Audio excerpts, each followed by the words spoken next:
Damos inicio a la edición de esta semana de su programa Síntesis. Y en el día de hoy contamos con la presencia del licenciado Israel Abreu, quien es economista, experto en finanzas e impuestos. Bienvenido, licenciado.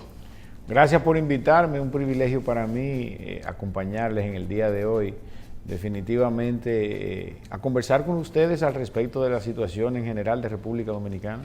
Bien, licenciado, cuando uno ve algunos indicadores de proyecciones y de cuál ha sido el comportamiento de la economía, por ejemplo, en esta semana se anuncia que en lo que va de año hemos crecido tal vez un 13%.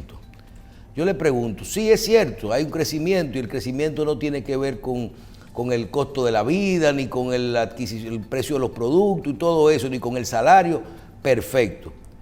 Pero ¿cuál es la diferencia entre un crecimiento y cuando una economía repunta? ¿Con qué tú la debes comparar? ¿Con la situación del año 2019, lo que se llama un rebote de la economía, o con el 2020, que sería ya un crecimiento real, comparaciones en condiciones iguales? ¿Qué estamos viviendo con estas cifras? ¿Un rebote con respecto a donde llegamos en el 20, entonces se nota ese crecimiento tan alto, o realmente tenemos un crecimiento de esa magnitud? Muy interesante la pregunta que me plantea, definitivamente, porque real y efectivamente lo que se compara es el año actual con el año anterior. Ahora, eso no necesariamente, eso desde el punto de vista económico. Ahora, desde el punto de vista financiero, ¿verdad que sí? Todos hacemos el ejercicio, y se hace también, de comparar el último año promedio en ocasión de una situación normal, sin que hayan eventos extraordinarios. Y me explico. ¿Por qué el crecimiento económico que estamos viviendo en este momento no necesariamente tiene el nivel de importancia que pudiera reflejar un número en términos relativos?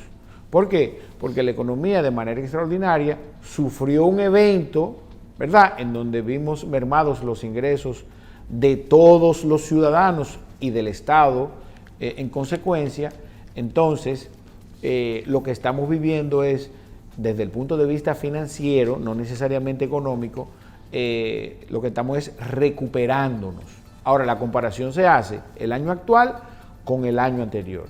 ¿Me hago entender? Entonces, en ese sentido, esa es una explicación que se le debe dar a la gente al momento inclusive. O sea, lo que estamos diciendo es que a lo mejor nosotros hemos crecido un 6% en el mismo periodo con respecto al 19, que era un año normal, y a lo mejor un 13 con respecto al 20 porque estábamos más bajitos de lo normal. ¿Es de eso que se trata? Así es exactamente como tú lo planteas. No obstante, recuerda que el nivel de crecimiento en función de la misma crisis, puede reflejar en la economía, por ejemplo, la inflación. La inflación puede absorber automáticamente cualquier nivel de crecimiento, o lo contrario, la inflación puede afectar el nivel de ingreso de una nación desde el punto de vista del total de su Producto Interno Bruto, y eso no necesariamente haya sido el resultado de que se hayan producido más bienes y servicios, no, sino que lo que hubo fue un aumento en su precio, y eso aumentó en términos absolutos la masa monetaria que se movió, por así decirlo. Bien, le hago la pregunta de lo que tiene que ver con crecimiento, porque el crecimiento, vamos a decir que es una estadística que se toma mucho en cuenta con relación al tamaño de la deuda de un país. El crecimiento, ¿qué crece cuando dicen que un país crece? Crece la economía, crece el Producto Interno Bruto. Sí, crece el Producto Interno. Entonces, en la medida que crezca el Producto Interno Bruto, licenciado, y lo comparemos con la proporción de la deuda, eso nos va a disminuir. Por ejemplo, yo personalmente estoy preocupado con que hoy nosotros tengamos un 70% de deuda con relación a nuestro Producto Interno Bruto. Cuando nosotros le subamos ese 13% al crecimiento, si terminamos el año, vamos a suponer con un 8% que terminemos el año, aunque sea de rebote de lo anterior, significaría que entonces nada más deberíamos un 62% con respecto al PIB. Eso es directamente proporcional, son números relativos. Por poner un ejemplo, Si, para que la gente lo entienda, tú debes $100 y de esos $100 tú tienes real y efectivamente un ingreso de $1,000, tú debes el 10%. Ahora bien, si tus ingresos se reducen a $800 y tu deuda sigue siendo $100, entonces el porcentaje en relación a tu ingreso aumenta. Ahora bien, en ocasión de los ingresos que va a percibir el Estado, ¿verdad? Y de la elaboración de un presupuesto, como tú bien dices, los préstamos que se están tomando en República Dominicana fueron previamente registrados en el presupuesto general de la Nación. Ahora, en programas anteriores, inclusive aquí mismo, hemos hablado de la falta de un plan de nación que tiene el gobierno del PRM, mis amigos del Partido Revolucionario Moderno. Porque definitivamente, ¿verdad?, vemos un gobierno flotante cuando toma decisiones, ¿verdad?, en lo inmediato, porque también, Jacín, es importante que tú sepas que este es el gobierno que en términos no absolutos, no, en términos relativos, en términos porcentuales, ha sido el gobierno que más dinero ha administrado en 11 meses de gobierno que tiene, para que tú tengas una idea. Entre las deudas que ha tomado y el presupuesto que se aprobó, es el gobierno que más dinero ha manejado. Que tenga justificación desde el punto de vista de la crisis económica, perfecto, está bien. La pandemia. Que tenga justificación desde el punto de vista de las recaudaciones, que hemos visto que ha crecido de manera extraordinaria. Ahora, lo extraordinario de eso es que a República Dominicana ha entrado un dinero por concepto de remesa y que alguien ha salido a gastarlo.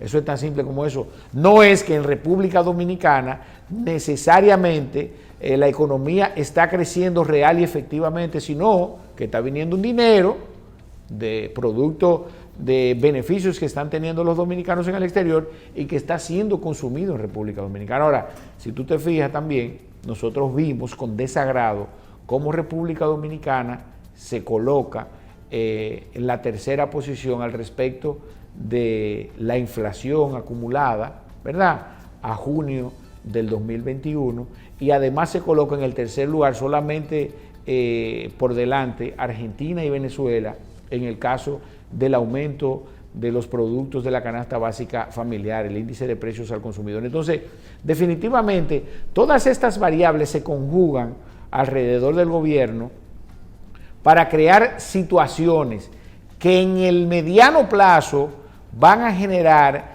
situaciones adicionales y que van a poner en una situación sumamente difícil al gobierno cuando hagamos el ejercicio que tú previamente has hecho de comparar la deuda que tiene República Dominicana frente al ingreso que está obteniendo. Y cuando veamos entonces que esa deuda no está teniendo ningún retorno y que vamos a necesitar pagarla, entonces verás cómo en alguna medida nos vamos a ver sometidos a la creación, al aumento de tasas o ampliación de base de nuevos impuestos y los dominicanos terminaremos pagando. ¿Cuándo hay que hacer una reforma fiscal en República Dominicana? ¿Hay que hacer una reforma fiscal en el año 22 o en el año 23, 24? Porque si lo volvemos, lo que hemos vivido activos los últimos 10 años, 15 años, sabemos que siempre hay problemas cuando ya uno está a menos de 30, 36 meses, 24 meses de un proceso electoral. Mire, la realidad de República Dominicana es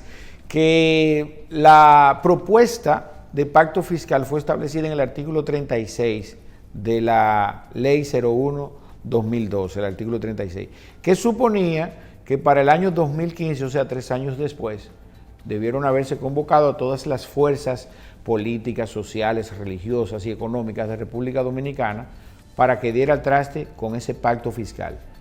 Pacto fiscal que implicaba en dicha ley que se revisaran no solamente los ingresos tributarios, sino también nuestra estructura de gastos e inversión. Recuérdense que del presupuesto el 87% es gasto corriente y el 13% apenas es inversión. Y en ocasión de este gobierno hay problemas para la ejecución de ese 13% de inversión, ¿verdad? Por ese lado. Y por otro lado, entonces, ¿por qué usted ha dicho eso 2 veces? Que aquí hay problemas con la inversión. Porque si tienen el presupuesto y no lo gastan, y la inversión es lo pero no alcanza el presupuesto. No. Vimos las. ¿Usted está diciendo que lo gastan en otra cosa? No estoy diciendo eso. Estoy diciendo que el presupuesto que se debió utilizar en inversión, son cifras del Banco Central, pueden entrar, inclusive en Instagram fue publicado, el gobierno de 9.700 millones de dólares solamente, no, de 7.900 millones de dólares solamente gastó 2.300 millones, solamente gastó. Lo otro, se supone que debieron haber estado en las arcas del Estado. Posteriormente se aprobó el presupuesto complementario, donde supone se dieron las explicaciones de qué se hizo con ese dinero o qué no se hizo. Pero lo que se presupuestó era que se gastaran 7.900 millones de pesos dominicanos en inversión, en obras de infraestructura. Entonces, ese dinero no se gastó. Entonces, lo otro es que la revisión fiscal, para no salirme del tema, es entonces el tema del endeudamiento y finalmente la corrupción que se lleva o que se llevaba, o que quizás se lleva menos, un porcentaje importante del presupuesto. Entonces, esos tres pilares, los ingresos del Estado, que son producto de los impuestos que pagamos, los gastos, que es lo que debemos de vigilar, inclusive nuestros legisladores, en qué se está gastando nuestro dinero. Segundo, cómo estamos tomando prestado, si realmente tenemos las condiciones para comprometer nuestros ingresos futuros y los resultados que obtenemos de esos financiamientos, que eso es importante. Japón es el país más endeudado del planeta y sus bonos son AAA, pagan tasas de interés anual de quizás un 1% y nosotros estamos pagando un 6%, pero es buen negocio prestarle al que tiene sus productos en todos los mercados del mundo. República Dominicana no tiene ese lujo. Entonces, la calidad del endeudamiento y un plan de nación para que el crecimiento que en términos absolutos República Dominicana tiene se produzca en desarrollo nacional, y que, como decía Peña Gómez, primero que la gente tenga salud, que tenga alimentación, que tenga vivienda y que tenga seguridad. Entonces, definitivamente, el hablar del tema fiscal resulta espinoso, porque también agrégale a eso que en los últimos 20 años, cada vez que en República Dominicana se habla de reforma fiscal, se traduce finalmente en la creación de nuevos impuestos. Nadie quiere que le revisen en qué gasta su dinero. Y eso es una cultura inclusive de los dominicanos. Nadie quiere decir en qué gasta su dinero en la casa, ni en sus empresas. Nadie quiere que se metan con eso. Entonces, es una crítica inclusive en sentido general. Ahora bien, la pregunta, respondiendo a lo que me dices, es, en el 2015 debimos abocarnos a una revisión. Don Luis Abinader debió abocarse en los primeros 2 meses del año 2021 a realizar su reforma. Una reforma que ya tenía 5 años de atraso y que el no hacerlo, ¿verdad?, le va a crear una situación futura tanto al país como a su gobierno. Lamentablemente, tengo que decirlo porque esa es la realidad. Tenemos unos temas, pero lo vamos a dejar para otro programa, como es el tema del aumento salarial y las consideraciones suyas al respecto. Pero nos quedan 2 minuticos y usted ha sido lo suficientemente claro aquí para en programas anteriores, como usted ha dicho, jugársela. Así es. Con respecto a proyecciones, y también es una persona que cuando dice, mira, no ocurrió lo que yo pensé, pero no ocurrió por esto y por esto. Juéguesela a usted y diga cómo usted proyecta el año 2022 en República Dominicana. En el año 2020 tuvimos un déficit de 7.6 del Producto Interno Bruto. Este presupuesto se estimó para que República Dominicana tuviera un déficit de alrededor de un 5%. Lamentablemente, son las palabras del actual director de presupuesto, Rijo Presbot, estableció que República Dominicana iba a cerrar el periodo con un déficit de alrededor de 5.37, lo que yo estimo que no va a ser menor de un 7% el déficit. Entonces, si en República Dominicana no nos abocamos antes de octubre de este año a realizar ese tan esperado pacto fiscal que tiene 6 años de para atraso, aplicarlo después. Para aplicarlo en el 2022, definitivamente vamos a estar viviendo una situación económica muy crítica, que ya la estamos viviendo. Yo le voy a decir algo, en mi economía personal, Israel Abreu, y estoy seguro que en la inmensa mayoría de todo el que me está viendo a través de su pantalla, si hace un balance general de su situación financiera, seguro que el resultado lamentablemente va a ser que tiene un déficit, que sus ingresos han mermado o que en alguna medida su pasivo ha tenido que aumentarlo para poder sobrevivir. Entonces, lamentablemente, así decirlo, si no nos abocamos a la realización de ese tan esperado pacto fiscal que revise tanto los ingresos como los gastos y la calidad del endeudamiento, lamentablemente el año 2022 no va a ser un año bueno. Bien, ahí está la posición del licenciado Israel Abreu. Licenciado, gracias. A ustedes. Israel Abreu, economista, experto en finanzas y director de la Comisión Económica del Partido Revolucionario Dominicano.